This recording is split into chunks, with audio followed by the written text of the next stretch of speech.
every so often there are certain events and certain people which pull in all strands of the various elements I've talked about so far over these hours. And the assassination, because that's what it was, of Diana, Princess of Wales, had all these elements of bloodlines, of royalty, of secret societies, and of the symbolism of the secret societies in the actual assassination itself.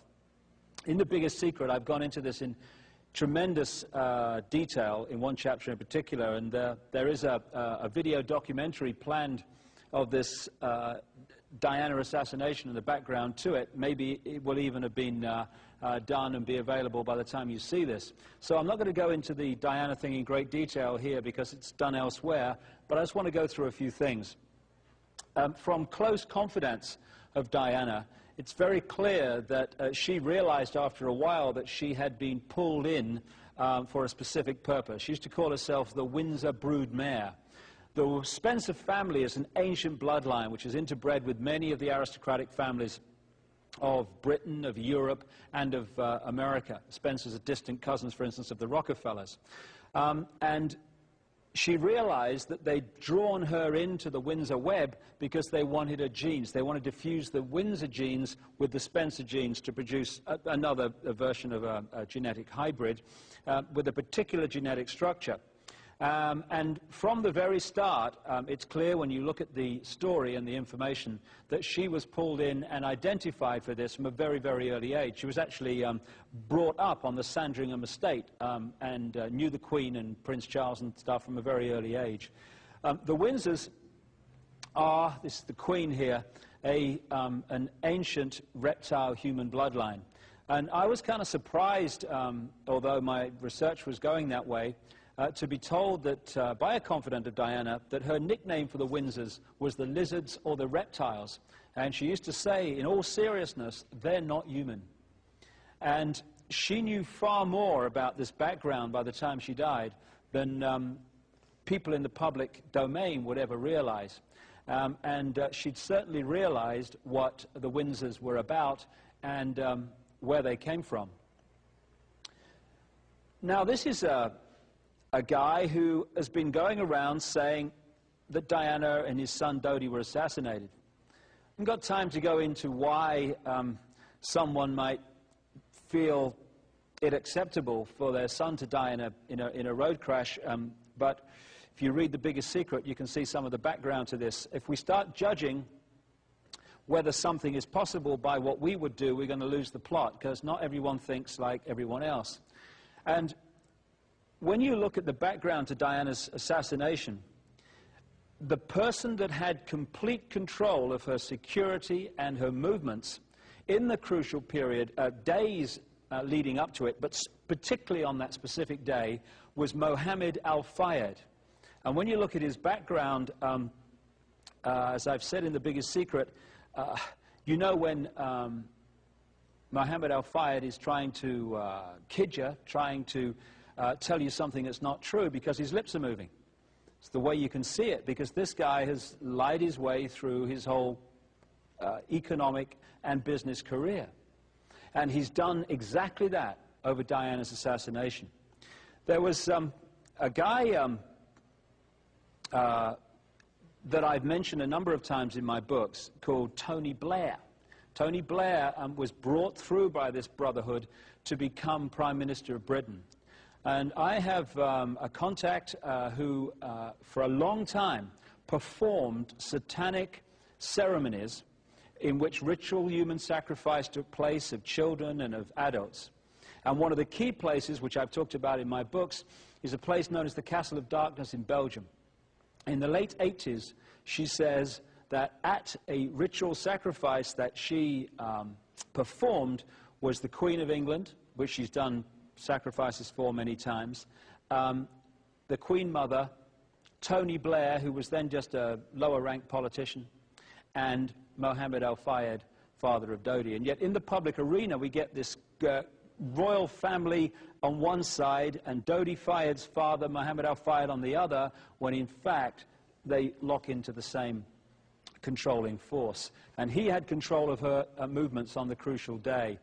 There's the Isis symbol of ancient Egypt very close to that headgear that he posed with for a British newspaper.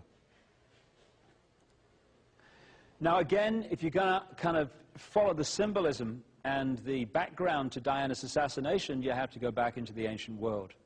You can pick one of these one of the pure key reptile human bloodlines up in Troy, ancient Troy, which is what we now call Turkey. You can follow this bloodline through the Caucasus Mountains and into Europe and into what we call France. In fact, France is named after these people. They call themselves the Sicambrian Franks. And they had a royal offshoot, and eventually became known by this royal offshoot, called the Merovingians. The Merovingians set up the city we call Paris. You're looking at a part of the modern Paris, which was the place that they established the original Paris. And they named the city after one of the people involved in the Trojan Wars, a guy called Prince Paris. And there's Notre Dame, Our Lady, Diana, Semiramis, Isis Cathedral. And this was where Paris kind of came out of with the Merovingians many, many centuries ago. Now, these Merovingians, Franks, Sicambrian Franks, worshipped the goddess Diana, who was one of the great goddesses of the ancient world. And they built underground chambers just outside the original Paris to do their sacrifices and ceremonies to the goddess Diana. Of course, as Paris has got bigger and bigger, the area of that sacrifice area for the goddess Diana is now modern Paris. And it's still an underground chamber. That point is called the Pont d'Alma Tunnel, where Diana died in 1997. And Diana is actually blood related to the Merovingian line. This is the Ritz Hotel, owned by Mohammed Al-Fayed, and all around the square, it's called the Vendome, you see at first floor level depictions in gold of that symbol I talked about a long time ago, the circle, the cross, and the sun on the center. And it comes from one of the French kings, one of the Louis, who was known as the Sun King, who built the Palace of Versailles. And in the back of the Palace of Versailles, in the grounds, is a depiction of the goddess Diana, which this aristocratic bloodline network very much focus on as one of their deities. Someone said, this is the Kennedy assassination here, something very true. When you're trying to understand who was behind an assassination, look at who had the power to remove the security at the crucial time. Because he said assassinations don't just happen, they are allowed to happen. And when you look at the footage taken on a camera, a video camera, by a member of the public when Rabin, the Israeli Prime Minister, was assassinated, it's extraordinary. You have the line of soldiers lined up to protect Rabin as he came to his car, and in among them is the guy who killed him. As Rabin appears on this video, extraordinary sight, the soldiers just walk backwards, leaving the assassin on his own. Rabin walks past him, thank you very much, good night. And it's the same with the Kennedy assassination and so many others. This is the point where Kennedy was hit. This is Kennedy's car at the front. There's nobody on it. And yet you look at the car behind, which doesn't carry the President of the United States. There's 4 security guards and 2 outriders.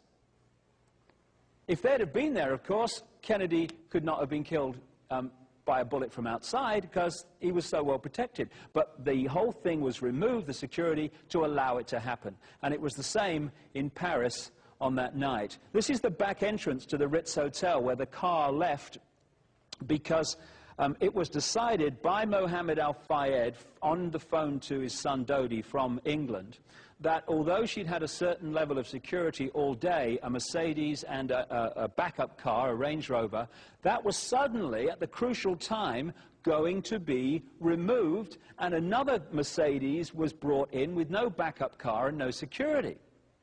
Apart from the Trevor Rees-Jones, the bodyguard in the front seat. So suddenly, classic assassination, security is removed to allow it to happen. In the car that was driven away was this guy, Henri Paul, who's been the fall guy for it, or blamed on him. He is an asset, or was an asset, of British and French intelligence, had been for a long time, and he had 4 bank accounts which had considerable amounts of money paid in the period leading up to that.